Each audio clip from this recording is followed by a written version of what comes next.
এই যে পাউডার কেটে গেছে অ্যাক্সিডেন্টে। আসসালামু আলাইকুম। তারা দুইজনে এক জায়গায় কেন কেন এক জায়গায় আপনারা? কারণ কি?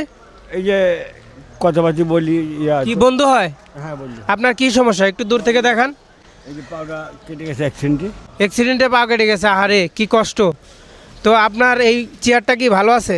না স্যার, আমার এই চেয়ারটা যে ভেঙে গেছে, কিন্তু আমি একটু এই পাশ থেকে দেখেন, চেয়ারটা ভেঙে গেছে। দেখেন চেয়ারটা ভেঙে গেছে। আঙ্কেলের একটা চেয়ার প্রয়োজন।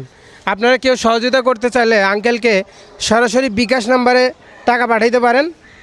একটু এই পাশে আসেন, দেখাইতেছি আঙ্কেলের বিকাশ নাম্বার। আমি তো প্রতারণাও করতে পারি, টাকা মেরেও খেতে পারি। তো আপনারা সরাসরি এই আঙ্কেলের বিকাশ নাম্বারে টাকা পাঠাই দিবেন। বিকাশ নাম্বার আছে আঙ্কেলের 0135792430। প্রিয় বন্ধুরা, এই বিকাশ নাম্বারে সরাসরি টাকা পাঠিয়ে দিবেন। এবং সেই সাথে এই আঙ্কেল আছে, আঙ্কেলের একটা ভালো গাড়ি আছে যদিও। তো আঙ্কেলের যদি কোনো সহযোগিতা লাগে আপনার বিকাশ নগদ নাম্বার বলতে পারেন। 01630925117। ভিডিওটি বেশি বেশি শেয়ার করে দিবেন, কারণ এই ভিডিওটি শেয়ারের মাধ্যমেই এই আঙ্কেলদের কেউ না কেউ সহযোগিতা করতে পারে।